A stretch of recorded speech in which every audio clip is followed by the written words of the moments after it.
Hey guys, welcome to the part 3 of building a finance application using AI. So in today's video, we are going to connect our Lovable front end with a backend which we built on Google Antigravity. So we are going to clone Lovable website to our local, and then we are going to connect it via API in our local system first. So basically the overall objective of today's video is how to utilize the tools in order to create a SaaS application. So you have to have that kind of mindset if you are building a SaaS application using vibe coding tools. So you are going to learn how to use Git in today's video, how you have to connect your APIs, how you have to set up your APIs. So I hope you will find this video useful. So without wasting any further time, let's start. Okay, so let me start by recalling it till now what we have built. So we have a front end which is built on Lovable, and the data is coming from Supabase, and this data is getting fed by the cron jobs or the backend services. So this is our backend built on Antigravity using TypeScript project, and we have a front end which is built on Lovable, and we are pushing data, we are fetching data from different stock market APIs, different news websites, and then we are analyzing and using AI to create the analysis and sentiments, and then we are feeding this data over here, right? And that data that you are seeing right now here is coming directly from Supabase. So now we have few things left, because if you see right now what is happening, this is old data, and if you want to see the latest data, you have to either recalculate, regenerate, or sync, right? So we have few buttons over here which is still not connected to our backend API, and right now we have to make them connected with the backend API. And this is our application architecture. So if you see over here, we have a data source, that is stock API, news API, and then we are connecting this data via a backend API, and we are feeding this data into the Supabase, and then we are showing this data back to front end dashboard. So now we have one step which is missing, connecting our front end to backend, which is we are going to perform in today's video, right? So how we are going to do it? So first of all, we have to have this setup in local. So this Lovable website should be part of our local, so that the APIs can connect it locally first, we can test it, and then we can deploy them in two separate environments and connect them again via APIs. So let's start with the GitHub process. So I am going to send this code back to GitHub so that I can clone it again in my system. So to do that, I am going to click on this GitHub icon, and I am going to connect my GitHub, right? So what this will do, it will send this application to my GitHub, and then from there I can download or clone it to my local. So let me just connect to my GitHub. Okay, so now I have connected to my GitHub, and this is the application URL or the Git URL that I got. So this means that this location has my code now. So I am going to copy it again, and I am going to go back to my system and create a folder somewhere where I can connect it via Git. So let me see where is my code.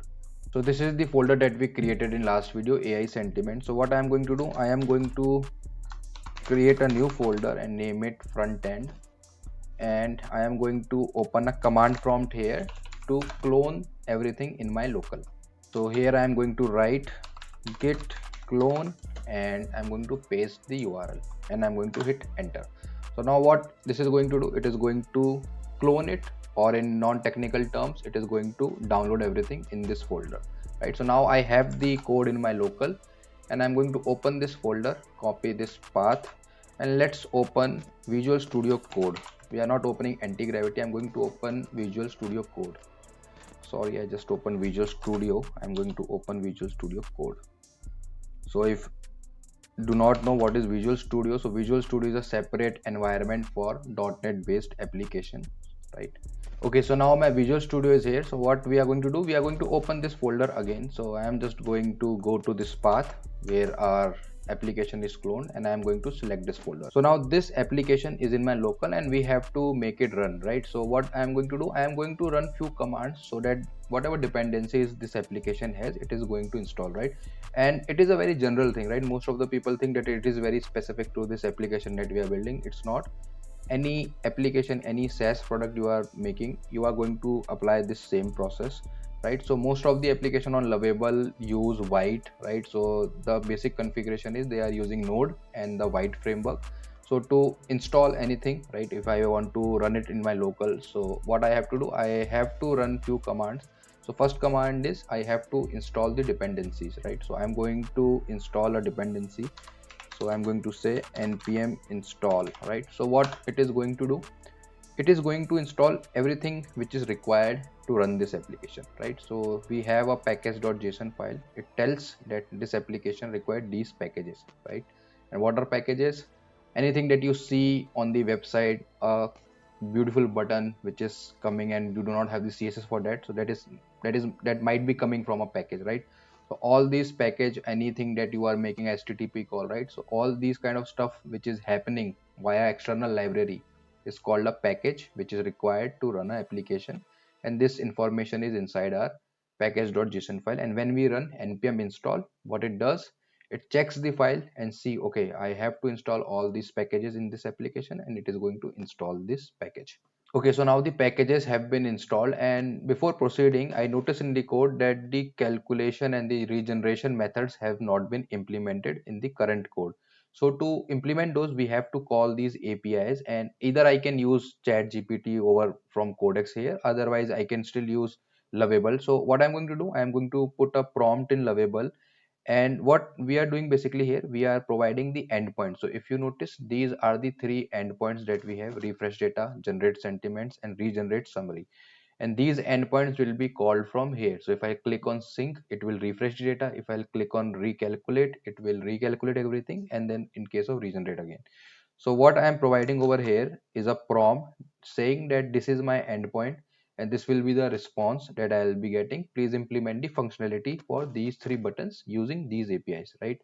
And I know that currently my API standard is not very high in this project because it's just an MVP project, and consider it as a SaaS idea in terms of understand how things work, right? You have to implement the proper API routing and everything, but this is how things will work if you want to build something very serious. And this is the kind of steps, like basic step would be this only, but when you start building something in very, practical way or in a serious way, then you have to implement the proper routing and everything, right? So right now, even if you see, our code is very basic. We are simply just calling a route method, and then we have the API. So this is not a right way in terms of a scalable application. And if you want to see how to make scalable application, you can check my video, last video, where we discussed about the scalability of the application. I'll pin it somewhere up here. Now let's go back to the local code and let's try to run this code again, right? So I'm going to see npm run dev. So what this command is going to do, it is going to run this application in my local, and if every package installed successfully, it should be able to call the or make the application run in my local. Okay, so now the application is running in my local, and as you can see, it's localhost 8080. The data is still coming same 780, right? So this is the index price, and if you see over here, this is the lovable URL. Again, it is also 780. And how it is happening, if you see in code, we are calling the lovable endpoint, right? Lovable. So if I'll click on integration client, this is where my Supabase config is happening, right? Which is again not a good way. We have to create an environment file, and somewhere we have to call it the connection string, but that is fine for our MVP product. Now the next thing is, this has been implemented, I think, and it has created an endpoint. So let's check the code where it is calling these methods which it has just implemented. So if you see over here, we have the env.example. So here we have to put our local host URL when we are going to run our APIs, right? And now let's check the code. Okay, so it has updated the code in use market data. So, and if you scroll down, you will see the endpoint calling. So if you see line number 111, it is calling the refresh data endpoint, and from here we have to get the data from our local API. Okay, so now this code has been pushed to GitHub. So this is the good thing about Lovable, that whatever changes you are doing right now over here, it is automatically pushed to Git. So now what we have to do, we have to come to a local, and you have to again fetch it from Git. Why we are going to do it? So whatever changes you have done on Lovable, now you have to get these changes in your local. So what I'm going to do, I am going to do first of all Control C to stop this. I am going to do a fetch, right? What does a fetch is going to do for me? It is going to check that whether we have a new commit or new incoming pull coming in or not. So fetch, and if you can see here, there is a icon coming that we have 5 incoming pulls. So you can either click on this button and you can directly click OK. So what it is going to do, it is going to sync your changes. It will take the latest pull from the server, from the remote, and our website will get updated. So let's go here, and our code should be, once the sync is completed, we will going to see the new code. So let's open this file. Okay, so now we got the latest code. So we have the refresh data and this is our env.example. So here we are going to put our endpoint, right? So now what I'm going to do, I am going to rename this env.example as env only .env so that our application can use this. So now this is 3000, that means it is going to check for this endpoint whether the app is running. And in use market data, what it is going to do, it is going to check for refresh data endpoint, right? So now let's run it again. Let's do npm run dev, and meanwhile parallelly I will do one thing, I will run the backend also, right? So backend is already running actually. So now let's do one thing, I'll make it bigger, right? So that whenever the hit will come here, it will check, right? Okay, so we have 60 records in AI analysis for news. So if our APIs are working fine, then when we'll click from here regenerate, it is going to hit this endpoint. So let's see, our code is running. Okay, everything is running. So now first I'll try with regenerate, right? So let's click on regenerate and see. Okay, something got failed, which is expected when you are developing, something is going to fail. And let's see what got failed. So let's click on network and I'm going to again click on recalculate. Okay, so if you see, we are getting a course error, right? Because we are trying to connect from localhost 8080 to from this port, from another port on localhost. So let me implement course in the API side. Let's go to this one and say implement course and allow origin. Which origin we have to allow? Our app is hosted on 8080, right? Allow origin 8080, right? Okay, so the course is hopefully now fixed, and let's try to hit it again and let's see if this time we are able to hit the APIs or not. So I am going to again click on, let's click on sync this time. And okay, so now we are able to click, okay, we are able to hit the endpoint. And if you see over here, our endpoint also started running, right? So now we have process going on, right? So in previous video, what you noticed, we were triggering it manually, right? Now we are triggering it from the UI, and it will start ingesting data in our database also, right? So if I'll go to markets, so because it is going to install data in market, insert data in market, so whatever latest market data, right? So market ticks is the table which it is going to update. So it is going to update with the latest information, right? So if you see, right now just we started installing or inserting the data. Okay, so now I have just clicked on regenerate sentiment. So now you see it has started generating the sentiment. So it has found 179 unanalyzed news articles, right?